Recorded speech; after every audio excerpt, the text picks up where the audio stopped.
आमीन। एक और रेफरेंस देखेंगे हम, अमाल की किताब, उसका बाब नंबर 13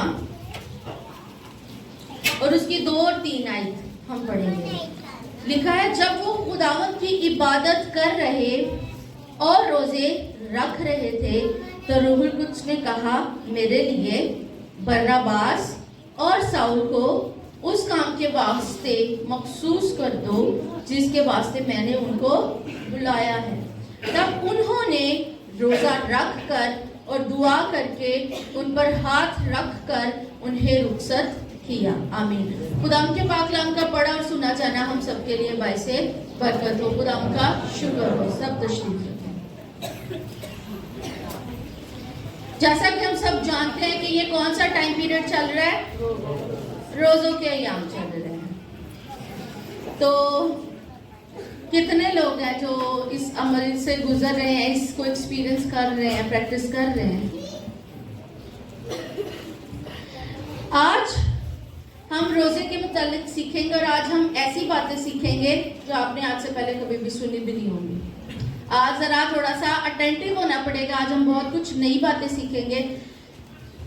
है तो हिस्ट्री है लेकिन हम उसको नहीं जानते। चर्च और फास्टिंग की हिस्ट्री। आज हम क्या सीखने वाले हैं? चर्च की फास्टिंग के रिलेटेड क्या हिस्ट्री रही है, उन्होंने फास्टिंग को कैसे कैसे प्रैक्टिस किया है और आज जो हम प्रैक्टिस कर रहे हैं वो कितनी बाइबल के मुताबिकत रखती है बाइबल के साथ या नहीं, या हमें क्या इम्प्रूवमेंट की जरूरत है आज की डेट में।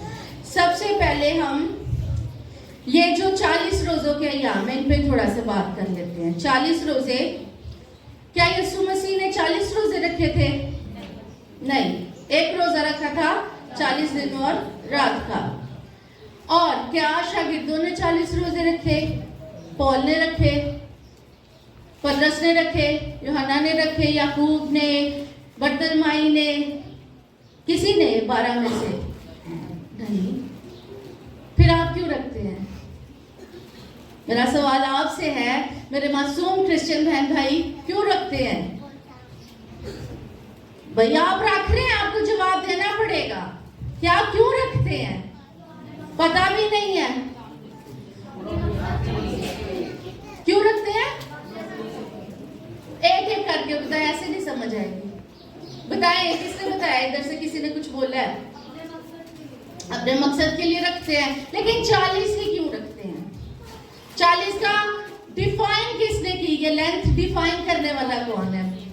यीशु मसीह ने नहीं की। बाइबल में कहाँ लिखा है कि तुम 40 रोजे रखो और तुमने इकट्ठे ही 40 रखने हैं, पूरे साल के अंदर 40 नहीं रखने, एक मखसूस महीना और उससे कुछ ऊपर टाइम है, यानी 40 दिन मखसूस टाइम है, इसमें ही आपने फास्टिंग करनी है। आज हम इसके बारे में सीखेंगे कि आप जाने की ये बात शुरू कब हुई, किसने की, कैसे हुई, उसके बाद क्या क्या होता रहा, हम आज सीखेंगे। और आज की सदी तक हम वापस आएंगे। पहली सदी ईस्वी में जब यीशु मसीह आए, यीशु मसीह ने एक रोजा रखा, किस लिए? अपने मिशन के लिए। 40 दिन और 40 रात का, सिर्फ एक रोजा। उसके बाद कौन सा टाइम पीरियड? जब यीशु मसीह मसलूब होते हैं, जिंदा होते हैं और आसमान पर उठा लिए जाते हैं। अभी यीशु के पास जो सवाल आया वो क्या पूछा जा रहा है? भाई क्या पूछा जा रहा है? यही कि भाई हम फास्टिंग करते हैं, फ्रीसी फास्टिंग करते हैं, तो आपके शागिर्दों के साथ क्या मसला है? अब आपसे भी चर्च से यही सवाल है कि मुसलमान रोजा रखते हैं, हिंदू उपवास रखते हैं, आतानु केड़ी तंगी है, आप क्यों नहीं रोजा रखते? अब यीशु ने बड़ा प्यारा जवाब दिया कि क्या जब तक दुल्हा उनके साथ है क्या वो रोजा रख सकते हैं? जिन्हों खुशियां मनाने का टाइम है, लाड़ा साडे नाल है, तो क्या है हमें गम मनाने की, दुख मनाने की, शोक करने की जरूरत है, भूखे रहने की जरूरत है? तो जवाब था कि नहीं। लेकिन यीशु मसीह ने फिर भी कंफर्मेशन दे दी कि वो वक्त आएगा, कि वो वक्त आएगा कि जब दुल्हा बरातियों से जुदा किया जाएगा तो वो रोजा रखेंगे। तो वो वक्त कब से स्टार्ट हुआ है? जिस रोज मसीह जिंदा हुए और उसके 10 दिन के बाद आसमान पर उठा लिए गए, उस दिन से वो वक्त जब दुल्हा उनसे जुदा होकर आसमान पर चला गया, उस दिन से वो वक्त स्टार्ट हो गया। अब मैं मिसाल देती हूँ कि यीशु ने जो बात की थी, यीशु ने कहा था कि दुल्हा जुदा किया जाएगा तो वो रोजा। तो अभी जो अमाल का हमने रेफरेंस पढ़ा वो अंताकिया की कलीसिया के बारे में है बात, कि वो इबादत कर रहे थे और रोजा रख रहे थे। तो तब रूल कुछ ने उनको क्या कहा? रूल कुछ ने कहा तुम बरनबास और साउल को मेरे लिए मखसूस कर दो। यानी जो बात यीशु मसीह ने कही थी कि मेरे जाने के बाद ये रोजा रखेंगे, यानी मसीह की कलीसिया ने उसके जाने के बाद ये प्रैक्टिस स्टार्ट कर दी थी। लेकिन तब भी 40 दिन तक वो प्रैक्टिस नहीं करते थे कि ऐसे जिसको हम लेंट सीजन कहते हैं, रोजों के अय्याम कहते हैं, इस कदर वो नहीं मनाते थे। किस तरह मनाते थे आज हम सीखेंगे। जो ब्रदर्स थे, जो अर्ली क्रिश्चियंस थे, जो डिसाइपल्स थे, वो किस तरह मनाते थे। अभी पिछले संडे मैंने जो सरमन शेयर किया था डबलाट वाली कलीसिया में, वहां पर मैंने ये चीज शेयर की थी। शायद आप में से बहुतों को पता भी हो, जो फरीसी थे यीशु के टाइम में, वो 2 हफ्ते में रोजे रखते थे। कितने रोजे रखते थे? पीर और जुमेरात का। पीर और जुमेरात का मकसद क्या था? पीर और जुमेरात ही क्यों? क्योंकि वो मार्केट डेज थे, बिजनेस डेज थे, मंडी के दिन थे। और जब मंडी का दिन है तो ज्यादा लोग आएंगे, ज्यादा लोग आपको देखेंगे कि इसने रोजा रखा है। और रोजा रखने का तरीकाकार क्या था? टाट बिछा लेना है, सर पे मिट्टी उड़ानी है, अपना गंदा सा मुंह बना के बैठ जाना है कि मैंने रोजा रखा हुआ है, ताकि लोग जाने कि ये रोजादार है। तो वो मंडी वाले दिन ही पीर और जुमेरात को ही ये तमाशा क्रिएट किया करते थे। इसीलिए खुदा कहता है कि तुम ऐसे रोजे नहीं रखते जिनकी आवाज आलम बाला तक पहुंचे। वो इन्हीं रोजों की बात हो रही है। अब क्योंकि यीशु मसीह के शागिर्द फरीसियों जैसे नहीं थे, उनको फरीसियों जैसे बनने से यीशु ने खास तौर पर मना किया हुआ है।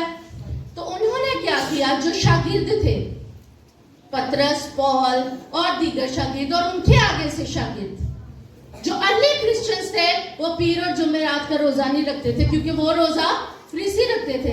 इन्होंने अपनी मर्जी से बुध और जुमे का, वेडनेसडे और फ्राइडे का क्या किया? रोजा मुकर्रर किया। और कलीसिया क्या किया करती थी? हफ्ते में 2 रोजे रखती थी। हर हफ्ते, पूरे साल के जितने भी हफ्ते गुजरते थे, वो बुध और जुमे को रोजा रखते थे। क्यों? ताकि वो उन रियाकारों से अपनी तफरीक कर सके।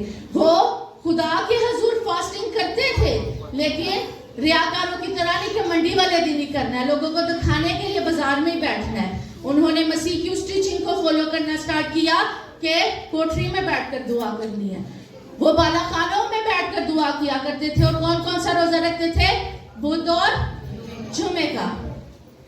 अब ये सारी बातें जो अर्ली चर्च करता था, अब हम बात करते हैं 1ली सदी से लेके 4थी सदी तक। 1ली सदी से लेके 4थी सदी तक किस किस को बिल्कुल समझ नहीं आ रही कि ज्यादा है, मैं ओवरलोड कर रही हूँ आपको, कि बिल्कुल नहीं पता चल रहा कि सर से ऊपर। मैंने ज्यादातर लोगों की आंखें बंद देखी हैं।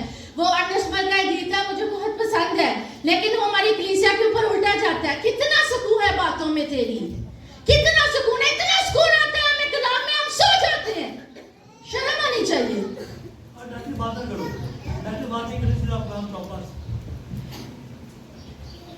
अब जो अर्ली चर्च है उसमें एक डॉक्यूमेंट मिला है डिडाकी के नाम से।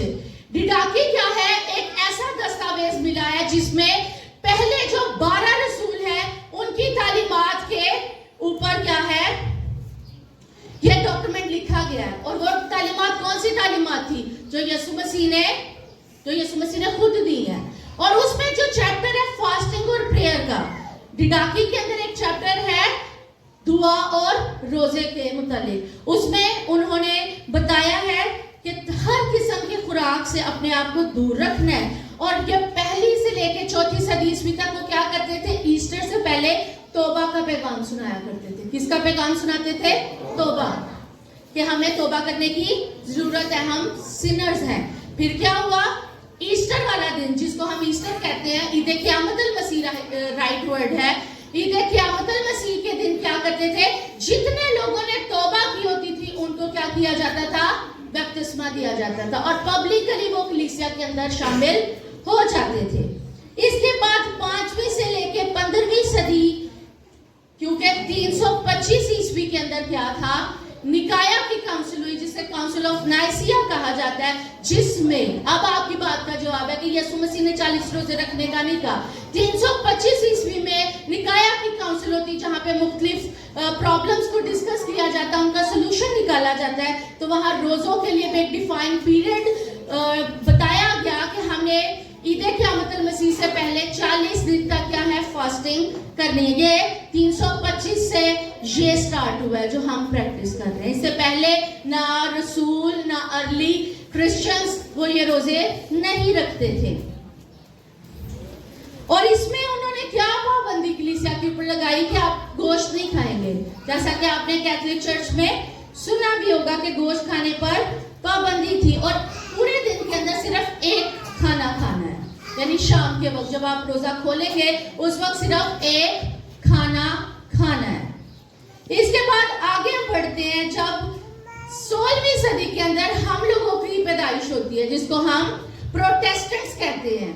हम अपने आप को क्या कहते हैं, प्रोटेस्टेंट। यानी मार्टिन लूथर ने जो रेवोल्यूशन, जो रिफॉर्म्स की कैथोलिक चर्च के अंदर, उसने कहा क्योंकि 325 से लेके 16वीं सदी तक क्या था, आपका दिल चाहता है, आपका दिल नहीं चाहता, आप रोजा रखेंगे, आपने ये 40 रोजे रखने हैं। यानी हमारे एंसेस्टर्स क्या करते थे, उनसे जबरदस्ती ये 40 रोजे रखवाए जाते थे। जो हमारी तरह कोई साहिब हसीयत हो, वो कि इतना सख्त रोजा 24 घंटे का मैं नहीं रख सकता, भाई मेरे पास से थोड़ा पैसा ले लो। चर्च क्या करता था, थोड़ा पैसा लेके उसको इस मसले से आजाद कर देता था कि नहीं रखना चाहते, आपको कोई मेडिकल कंडीशन है, आप पाबंदी नहीं कर सकते इस स्ट्रिक्ट फास्ट की, आप ना करें, आप जमा करा दें बस। फिर 16वीं सदी के अंदर क्या हुआ, हमें थोड़ी सी आजादी मिल गई। हमें क्या, थोड़ी सी आजादी मिल गई। मार्टिन लूथर ने कहा कि ये लीगलिज्म को खत्म करेंगे हम, ये जबरदस्ती कानून की हैसियत से रोजे को लोगों के ऊपर इम्पोज करना जरूरी नहीं है। ये हमारी मर्जी, हमारे इख्तियार में होना चाहिए कि हम रोजा रखना चाहते हैं या रोजा रखना नहीं चाहते। तो 16वीं सदी के अंदर ये काम क्या हो गया, जो प्रोटेस्टेंट चर्च है उसमें क्या है, वॉलंटरी, कि आप अपनी मर्जी से, अपनी खुशी से, अपने इख्तियार से आप रोजा रखें। जबरदस्ती नहीं कि आपने जरूरी 40 ही रखने, जैसा आज हमें ये आजादी मैसर है। हम, हमारा दिल करता है हम रखते हैं, हमारा दिल करता है हम नहीं रखते। लेकिन इससे पहले क्या है, 325 से लेकर 16वीं सदी तक सबको रखना लाजमी था, जैसे इस्लाम में हम देखते हैं कि लाजमन रखने हैं। अब मार्टिन लूथर ने इसको रिजेक्ट नहीं किया, लेकिन उसने इसको क्या कर दिया कि ये सिर्फ इंसान की अपनी मर्जी के ऊपर डिपेंड करना चाहिए, ना कि चर्च इंपोज करे इसको। आगे जॉन कैल्विन, जो मार्टिन लूथर का ही साथी है, उसने भी क्या कहा कि फास्टिंग जरूरी है, लेकिन सिर्फ दुआ के साथ। तौबा करनी, अपने गुनाहों से बाज आना और दुआ के साथ इसको स्ट्रिक्ट खाने के कानूनों के साथ जोड़ना गलत है। क्योंकि मसला भला क्या पैदा हो गया था, कैथोलिक चर्च ने इतना इंपोज कर दिया था रोजे को कि लोगों को ये लगता था कि अगर हम 40 रोजे रखेंगे और उसके बाद बपतिस्मे होंगे तो ही साल्वेशन मिलेगी। साल्वेशन क्या है, निजात। निजात तो यीशु के फजल से, उसके खून से मिलनी है। लेकिन लोगों के अंदर ये कॉन्सेप्ट बन चुका था कि अगर रोजे रखेंगे तो ही निजात मिलेगी। तो उन्होंने इस सारी मिसकंसेप्शन को मार्टिन लूथर ने और जॉन कैल्विन ने दूर किया कि अगर आप रोजे नहीं भी रखेंगे तब भी निजात मिलेगी, और निजात सिर्फ और सिर्फ यीशु के खून पर ईमान लाने के वसीला से मिलेगी, ना रोजे रखने से, ना साफ सुथरे कपड़े पहनने से, किसी किस्म की और प्रैक्टिस से नहीं, सिर्फ फजल से। निजात किसकी बदौलत है, सिर्फ खुदा के फजल के वसीला से मिलती है, ना कि रोजों के वसीला से। अब कैथोलिक चर्च में तो अभी भी सेम प्रैक्टिस चल रही थी कि आपने रखने हैं, लेकिन तब भी कैथोलिक चर्च के अंदर भी कुछ ऐसी ग्रुप्स बन गए थे जो जरूरत के वक्त अपनी मर्जी से रोजा रखना स्टार्ट कर चुके थे, क्योंकि ये रिफॉर्म्स आ चुकी थी। अब खाने की बात करते हैं, कि रोजे में खाना क्या क्या अलाउड था। पहली से लेकर 5वीं सदी तक बड़ी स्ट्रिक्ट फास्टिंग थी कि ना खाना है, ना कोई कॉफी है, ना कोई जूस है, कुछ भी नहीं है। स्ट्रिक्ट फास्टिंग है, शाम से लेके अगली शाम तक पूरे 24 पहर का रोजा, पूरे 24 पहर का रोजा था। और कब से कब तक है? एक ग्रुप आफ्ताब से दूसरे ग्रुप आफ्ताब। आज 6 बजे जब सूरज गरूब हो जाएगा, रोजा स्टार्ट हो जाएगा, और अगले दिन जब गरूब आफ्ताब होगा, सूरज डूब जाएगा, तो रोजा खोलेंगे, और जैसे ही खोलिए उसके बाद नया रोजा स्टार्ट हो जाएगा। इसको कहते हैं 24 पहर का रोजा। काफी क्वेश्चंस आते हैं लोगों के कि मैं 24 मतलब पंजाबी लोग हैं कहते हैं मैं 24 पारा रोजा रखना है, तो खोलना किस टाइम है? जिधर तो खोलना उधर नवा स्टार्ट हो जाए, कोई टाइम नहीं आपके पास मजीद। ये है 24 पहर का रोजा जो अर्ली क्रिश्चियंस पहली से 5वीं सदी तक रखते थे। फिर मिडिवल पीरियड स्टार्ट हो जाता है 5वीं सदी से लेके 15वीं सदी तक। इसमें क्या था? आप दिन में एक मील खा सकते हैं, आपने अंडे नहीं खाने, आपने गोश्त नहीं खाना, आपने दूध से बनी हुई कोई चीज, दही, मक्खन, पनीर, इस तरह की कोई चीज, देसी घी वगैरह नहीं यूज करना। लेकिन अब आसानियां पैदा होने लगी हमारे लिए। फिर क्या हुआ? कैथोलिक चर्च ने कहा कि आप शाम के वक्त कोई स्नैक्स ले सकते हैं। स्नैक्स में क्या क्या चीजें शामिल है? आप बिस्कुट खा सकते हैं, या ये क्वेश्चन भी आता है आप तवे की पकी रोटी खा सकते हैं कि नहीं? आपसे कभी किसी ने पूछा तो आप क्या जवाब देते हैं? क्योंकि वो कहते थे आप पैन कुक ना खाए, आप तवे की पकी रोटी, गंदम चावल ना खाए, आप ब्रेड खा लें। तो आपके लिए कितना इजी है, सारा दिन ब्रेड खा लो, सारा दिन ब्रेड खाओ एंड कैलोरीज पूरी रहेंगी, कोई मसला ही नहीं। तो ये क्वेश्चन इस वजह से आता है कि ऐसा होता रहा है हिस्ट्री में।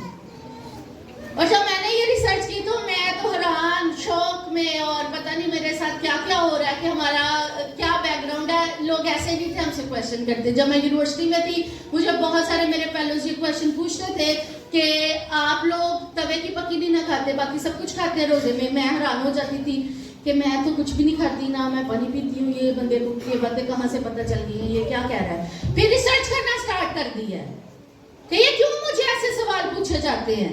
तो फिर पता चला कि ऐसी हिस्ट्री थी जिसकी वजह से उन लोगों के एंसेस्टर्स ने उनको भी बताया होगा कि तवे की पक्की नहीं खाते, बाकी सारा कुछ दगड़ मगड़ करते रोजे में। तो ये वजह थी कि स्मॉल स्नैक्स टाइम इवनिंग में अलाउड था, इसीलिए उसमें आप बिस्किट भी खा रहे हैं, आप उसमें ये ब्रेड भी खा सकते हैं, आप सूप भी पी सकते हैं। जो तो सूप भी पी लिया एनर्जी आ गई। आप फिर 15वीं सदी के अंदर कॉफी आई है, कॉफी आई है। फिर कॉफी के ऊपर बड़ी एलिगेशन, ये मुसलमानों का ड्रिंक है, फलाना एडम गाना है। फिर जो पोप क्लेमेंट 8 थे उन्होंने पी कॉफी, टेस्ट किया, उन्होंने कहा कोई फर्क इसमें मसला नहीं है, ये कलीसिया को अलाउड है। फिर रोजे में आप कॉफी भी पी सकते हैं, आप जूस भी पी सकते हैं, आप हॉट चॉकलेट भी पी सकते हैं। हॉट चॉकलेट पी लो, आपको वैसे शाम तक भूख नहीं लगनी, तो फिर रोजा किस चीज का है? इतनी आसानी थी 15वीं सदी के बाद भी हमारे लिए। आगे बढ़ते हैं। फिर चॉकलेट जब आई, चॉकलेट का कुछ मंजरे हम पे आना स्टार्ट हुआ, तो लोगों ने इसके ऊपर बड़ी डिबेट की कि चॉकलेट नहीं रोजे में खा सकते। तो जो पॉप थे उन्होंने कहा, ये लैटिन का फ्रेज है लिक्विडम नॉट फ्रेंगिट जजनम, इसका मतलब है liquids do not break the fast. अगर आप कोई लिक्विड, कोई जूस, कोई कोल्ड ड्रिंक, कोई पानी, किसी किस्म का सूप पीते हैं तो आपका रोजा नहीं टूटता, सिर्फ कोई सॉलिड चीज खाने से आपका रोजा टूटता है। तो 17वीं सदी तक यही बहसें चलती रही और ऐसा ही चर्च करता आया।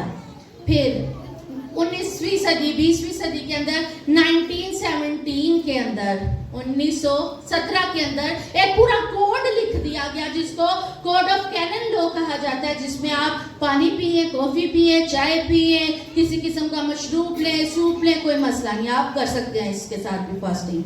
फिर 1983 में जो कोड ऑफ कैनन लॉ, उसमें कहा गया कि फास्टिंग के दौरान सिर्फ एक पूरा खाना, जिसको आप रोटी चावल जो मर्जी खाएं, एक पूरा मील लेना है, 2 स्मॉल मील्स, यानी एक आप 11 बजे खा ले, 4 बजे शाम खा ले, जिसको स्नैक्स कहते हैं, जो कि हमारे ऑफिस के अंदर कॉमन प्रैक्टिस है कि 11-12 बजे एक चाय मिलेगी, 4 बजे चाय मिलेगी, उसके साथ स्नैक्स भी होते हैं, बिस्किट हो गए, निम्को होगी, कुछ इस तरह की चीजें होती हैं। तो 2 स्मॉल मील्स, एक बिग मील, इसके अलावा आपने बस गोश्त नहीं खाना और हर तरह का मशरूबा लिक्विड यूज कर सकते हैं। अच्छा, अब आते हैं, ये तो हो गया, हमें पता चल गया कि ये सब कुछ फर्स्ट सेंचुरी से लेके 20वीं सदी तक होता आया है। ऐसे ऐसे चर्च ने किया है। जब ये पढ़े तो इंसान को बड़ा अफसोस होता है कि हम दूसरों को बातें करते हैं, हमारी अपनी चर्च हिस्ट्री में ये सारी बातें होती रही हैं। अब रोजे के ऊपर आते हैं। रोजे का क्या मतलब है? अपनी जान को दुख देना। जब मैं सुबह उठी हूँ, मैंने दुआ की है कि मैं रोजे में हूँ, खुदा मैं शाम को जब सूरज डूबेगा मैं रोजा खोलूंगी। अभी मैं उठ के दुआ करके, अब मुझे क्या फिक्र है कि 11 बजे क्या खाना है। मुझे होगा मैं कोई सूप बना लूं, अभी मुझे फिक्र होगी मैं कॉफी बना लूं, या मैंने चाय पीनी है, या मैं जाके बेकरी से ब्रेड और जूस ले आऊं। मेरी सारा फोकस तो इसी दिन सारा टाइम गुजर जाना है कि मैंने 11 बजे क्या खाना है, मैंने शाम को 4 बजे क्या खाना है, मैंने कौन सा सूप बनाना है। तो आपने दुख किस वक्त दिया, आपने दुआ किस वक्त की, आपने इबादत किस वक्त की। सोचिए अगर रोजा इस तरह रखा जा रहा था तो किस वक्त वो खुदा को टाइम देते होंगे। मुझे तो लगता है जो साहिब सी है तो उन्होंने तो अपने खानसा में नहीं वक्त पाया होगा कि चल कोई आज गार्लिक ब्रेड ही बना दे, आज मुझे ऑरेंज जूस नहीं पीना, आज मैंने मैंगो जूस पीना, आज वो निकाल के दे, आज मैंने ये अदरक वाली चाय नहीं पीनी, आज इलायची वाली पीनी है, वो बनाओ। वो बेचारा कहेगा मेरा रोजा है, इन्नू वखरा से आपा ब्याह है, ये मुझे बार बार पकाने का ही कह रहा है। जैसे हमारे दोस्त कहते हैं हमें लग रहा है। तो ये सब होता रहा। यीशु ने कहा कि जब तू रोजा रखे, क्या है रोजा, क्या है? जान को दुख देना। कब देंगे दुख? जब सारा दिन खाते पीते ही रहेंगे, भूख ही नहीं लगेगी, तो दुख किस वक्त देंगे? दुख तो तब है कि आपको भूख लगी और आप ना खाएं। असल रोजा जो शागिर्द रखते थे, असल रोजा जो खुदावंद यीशु ने रखा, उसमें ये सब कुछ शामिल नहीं था। हमारी प्रैक्टिसेस गलत हो गई। अब उसको दुरुस्त करने का टाइम है कि अपनी जान को दुख देना। अब कलीसिया ने आसान कर दिया, पार्शियल रोजा रख लें, जुज़वी रोजा, यानी कुछ चीजें खा लें कुछ चीजें ना खाएं। अब कुछ लोग जो है ना वो कहते हैं कि मत्ती की इंजील में लिखा ना कि उसने 40 दिन बियाबान में फाका किया और आखिर को उसको भूख लगी। तो कहते हैं जब तुझे प्यास का जिक्र ही नहीं है तो उन्हें प्यास नहीं था मतलब लगी, तो यीशु मसीह पानी पी रहे सन। तो उठे कुआं किन्ने लाया साढ़े जो जाके, किसी ने भी नहीं। वो बियाबान में क्यों गया? क्योंकि वो फरीसियों की तरह शो ऑफ करना नहीं चाहता था कि मैंने पिया नहीं है, मैंने खाया नहीं है, मेरा हाल कैसा हो गया है।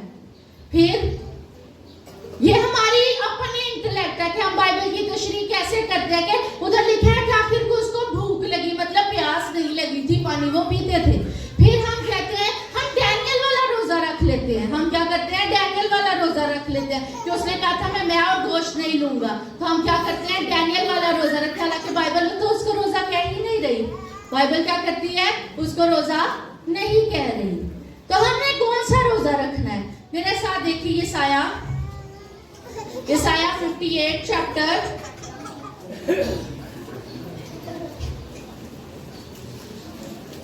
कैसे आपने अपनी जान को दुख देना है अब हम सीखेंगे। 58 चैप्टर, उसकी हम 3 आयत से पढ़ेंगे। लिखा है, वो कहते हैं हमने किस लिए रोजे रखे जबकि तू नजर नहीं करता, और हमने क्यों अपनी जान को दुख दिया जबकि तू ख्याल में नहीं लाता। इस तरह की प्रैक्टिसेस करने के बाद यहूदी लोग या हम जैसे लोग क्या करते हैं? खुदा से फिर इतराज करते हैं। क्या पूछते हैं कि खुदाया इतने रोजे रखे लेकिन हाली तक साड़ी दुआ का जवाब नहीं आया, तू तो सोंदा ही नहीं। फिर आगे से खुदावंद भी जवाब देते हैं, देखो तुम अपने रोजा के दिन में अपनी खुशी के तालिब रहते हो, खुशी की तालिब के ऐस टाइम सूप पी लो, ऐस टाइम ब्रेड खा लो, ऐस टाइम बिस्किट्स खा लो, और सब तरह की सख्त मेहनत लोगों से कराते हो। देखो तुम इस मकसद से रोजा रखते हो कि झगड़ा रगड़ा करो और शरारत के मुक्के मारो, बस अब तुम इस तरह का रोजा नहीं रखते हो कि तुम्हारी आवाज आलमे बाला पर सुनी जाए।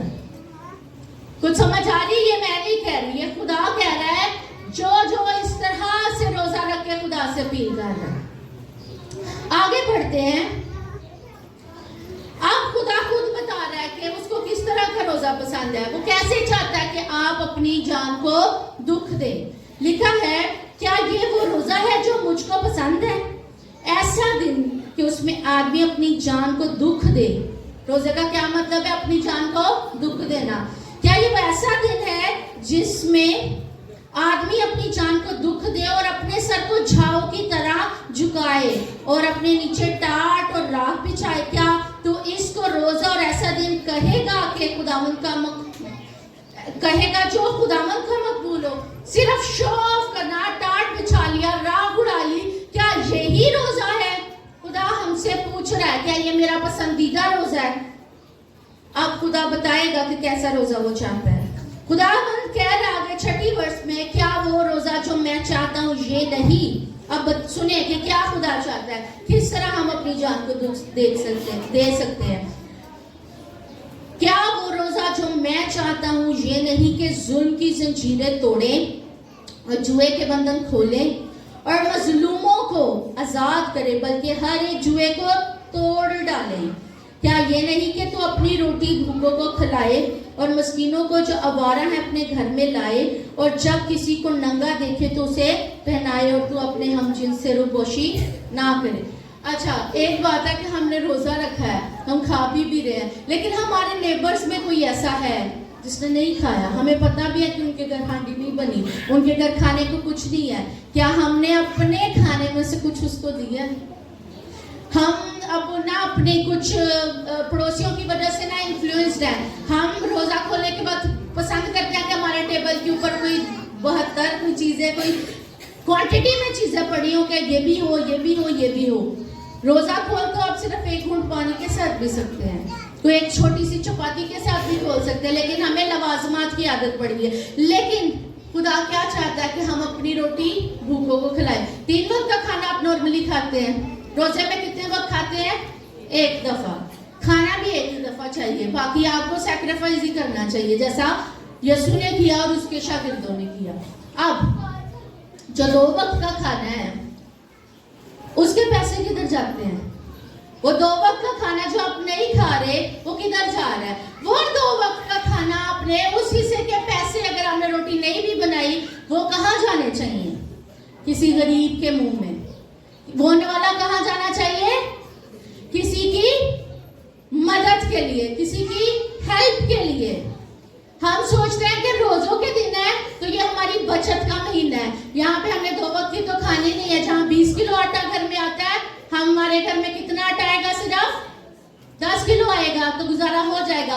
तो वो 10 किलो आटा आपने किसी को दिया जो आपने बचाया, या सिर्फ आप अपनी जेब में डाल रहे हैं? या खुदा क्या कह रहा है कि हम जुल्म की जंजीरें तोड़े, हम भूखों को खिलाएं, नंगों को पहनाएं, उन पैसों से आप किसी को कपड़े, जिसके तन पर कपड़े नहीं है उसको कपड़े पहनाए, क्योंकि खुदा ने यीशु ने कहा जहां तेरा माल है वहां तेरा दिल लगा है। अगर आपने कहीं पे अपनी फाइनेंशियल इन्वेस्टमेंट की है तो आपका ध्यान, आप उस तरफ आपका दिल लगा रहेगा, आपका दिल चाहेगा कि मैं और करूं।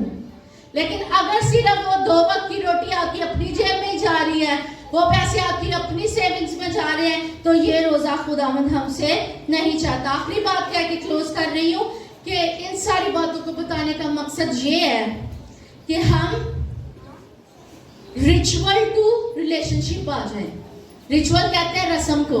रस्मी रोजे नहीं रखने, आदत के रोजा नहीं रखने, बल्कि ये रोजा क्या हो जो खुदा के साथ हमारे ताल्लुक को बहाल करे। जब कलीसिया रोजा रख रही थी तो रूल कुछ ने बात की, रूल कुछ ने कहा मेरे लिए साउल और बरनबास को मखसूस कर दो। कलीसिया को कहा जा रहा है कि पादरी मखसूस करो। देखें कलीसिया का लेवल क्या होगा। क्या कलीसिया से कहा जा रहा है कि पौलुस और बरनबास को मखसूस करो, इनको अनॉइंट करो, यानी उनके पास अनॉइंटिंग है तो उनको कहा जा रहा है। यानी हमने रस्मिया रोजा नहीं रखना, बल्कि खुदा से रिलेशनशिप रखना है, रिचुअल टू रिलेशनशिप। सेकंड है फ्रॉम लीगलिज्म टू ग्रेस, कि ये हम पर वारद नहीं हो गए, ये हम पर इम्पोज नहीं, फोर्सफुली हमसे नहीं रखवाए जा रहे, बल्कि हमें निजात किससे मिल रही है? ग्रेस से। हमने उसके फजल से रखने, अपनी मर्जी से रखने हैं। और लास्ट बात है ऑब्लिगेशन टू डिवोशन, फर्ज समझ के नहीं करना, इसको इबादत, डिवोशन समझ के करना है। Ritual to relationship, legalism to grace और ऑब्लिगेशन टू डिवोशन। खुदावंद आपको इस कलाम के वसीला से बरकत दे, इसको समझने की, कबूल करने की और बिलखसूस इस पर अमल करने की तौफीक बख्शे।